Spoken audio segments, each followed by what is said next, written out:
nama saya Siti Nurjana, NPM saya 719221749 dan saya di sini akan menjelaskan tentang materi manajemen koperasi dan UMKM. Di mana pada pertemuan-pertemuan sebelumnya saya juga telah menjelaskan beberapa materi, yaitu untuk materi pertama saya juga sudah menjelaskan apa sih koperasi, dan materi kedua saya juga sudah menjelaskan tentang sistem ekonomi koperasi. Materi ketiga saya juga sudah menjelaskan pengukuran kinerja dan pengawasan koperasi. Materi keempat, pembangunan koperasi dan perundang-undangan.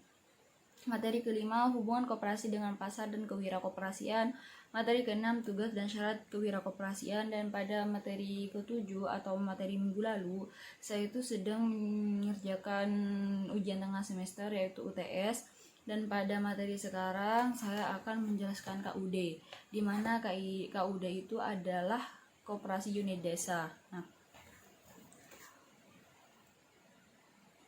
Peranan KUD dalam pembangunan masyarakat pedesaan. Menurut Muslimin Association ada dua peranan, yaitu peranan primer dan peranan sekunder. Di mana peranan primer itu adalah kebutuhan dasar yang didasarkan pada tuntutan biologis seperti kebutuhan makanan, oksigen, makanan dan air. Peranan primer antara lain yang pertama, meningkatkan efisiensi sektor pertanian sehingga memiliki daya tampung yang besar bagi lapangan kerja di pedesaan. B. Mengurangi kebocoran nilai tambah sektor pertanian, di mana kelemahan sistem kelembagaan pertanian dapat diminimalisasi. C. Penghimpunan semua daya masyarakat berpendapatan rendah agar mampu terjun ke dalam bisnis yang berskala lebih besar. D.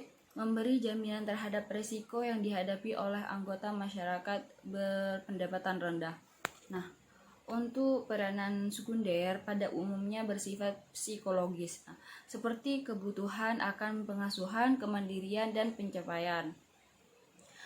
Peranan sekunder antara lain yaitu yang pertama, koperasi berfungsi sebagai penghubung antara atau sebagai lembaga yang menampung kegiatan antar sektor di pedesaan yang dimiliki oleh pengusaha kecil. B. Koperasi bertujuan sebagai perangkat penyampaian informasi kepada masyarakat sampai ke tingkat yang paling bawah. Selanjutnya tentang pengembangan KUD, yaitu pengembangan koperasi unit desa. Pengembangan KUD tidak terlepas dari perkembangan usaha masyarakat pedesaan. Sebagian besar KUD yang ada jenis usahanya adalah pertanian dan industri rumah tangga. Pembangunan ekonomi pedesaan di masa datang tidak terlepas dari pengembangan usaha yang berbasis ekonomi pedesaan. Dalam hal ini akan dikembangkan melalui KUD. Karakteristik yang melekat pada KUD bisa merupakan kelebihan atau kekuatan yang potensial. Di sisi lain, pada kekuatan tersebut terkandung kelemahan dan justru menjadi penghambat perkembangannya. Kombinasi dari kekuatan dan kelemahan serta interaksi keduanya dengan situasi eksternal akan menentukan prospek perkembangan UKM. Keberhasilan dan kekurangan KUD, yaitu yang pertama, keberhasilan dari koperasi unit desa KUD ditentukan oleh A. Baik tidaknya alat perlengkapan organisasi, contoh seperti rapat anggota dalam pengurus koperasi dan badan pemeriksa koperasi. B. Seberapa jauh kegiatan koperasi unit desa mampu mengelola tugas yang dibebankan oleh pemerintah, contoh seperti perdagangan sarana produksi, kredit canda kulak, partisipasi anggota, dan lain-lain. 2. Kekurangan dari koperasi unit desa, yaitu KUD, ditentukan oleh A. Pejabat koperasi terlalu cepat memberi bantuan, B. Penyuluhan KUD, C. Jumlah tenaga pembina koperasi, D. Pejabat koperasi tidak tegas, E. Membeli hasil pertanian di bawah harga pasar, F. Belum mampu bersaing di pasaran, dan yang terakhir itu kurangnya permodalan. Permasalahan KUD yaitu koperasi unit desa ada dua. Yang pertama itu permasalahan ekstern, yang kedua itu permasalahan intern.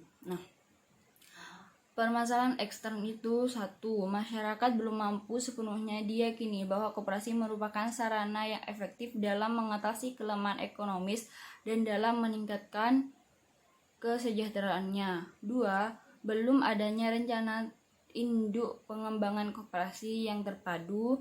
Tiga, belum adanya prasarana yang memadai untuk bisa membangkitkan kegairahan berkoperasi. Dan untuk permasalahan intern yaitu seperti satu, KUD lemah dalam organisasi dan manajemen. Dua, sarana pelayanan dan modal yang belum memadai. Tiga, kurangnya pengarahan yang tepat dalam kesinambungan pengembangan kegiatan koperasi. Nah, program pembinaan dan pengembangan KUD yaitu Koperasi Unit Desa.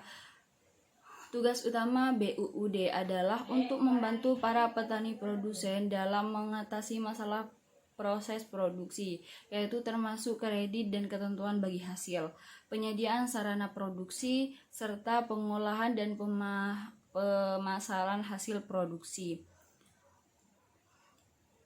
BUUD juga melakukan pembinaan terhadap pembina KUD untuk tetap mempertahankan kualitasnya. Dan untuk yang terakhir itu tentang strategi pembinaan dan pengembangan KUD, di mana strateginya itu adalah meningkatkan luasnya permasalahannya yang dihadapi serta keterbatasan dana, daya dan waktu yang dilakukan suatu strategi yang tepat dalam usaha pembinaan dan pengembangan KUD serta pemusatan pelayanan koperasi. Atau tujuan dari strategi tersebut adalah untuk merekomendasikan segala usaha pemerintah dalam mempercepat pengembangan KUD. Dalam rangka pengembangan KUD diadakan pengendalian operasional untuk meningkatkan bimbingan dan penilaian tugas teknis guna kelancaran pelaksanaan program dan mencapai tujuan. Nah, untuk menyusun laporan rutin dan periodik dalam rangka memonitoring perkembangan KUD dan untuk membuat evaluasi atas laporan rutin dalam rangka mengatasi penyimpanan dan kelemahan pelaksanaan program pengembangan KUD hingga dapat segera diperbaiki dan disempurnakan seawal mungkin. Mungkin hanya itu yang dapat saya jelaskan. Kurang lebihnya mohon maaf dan see you di next video. Wassalamualaikum warahmatullahi wabarakatuh.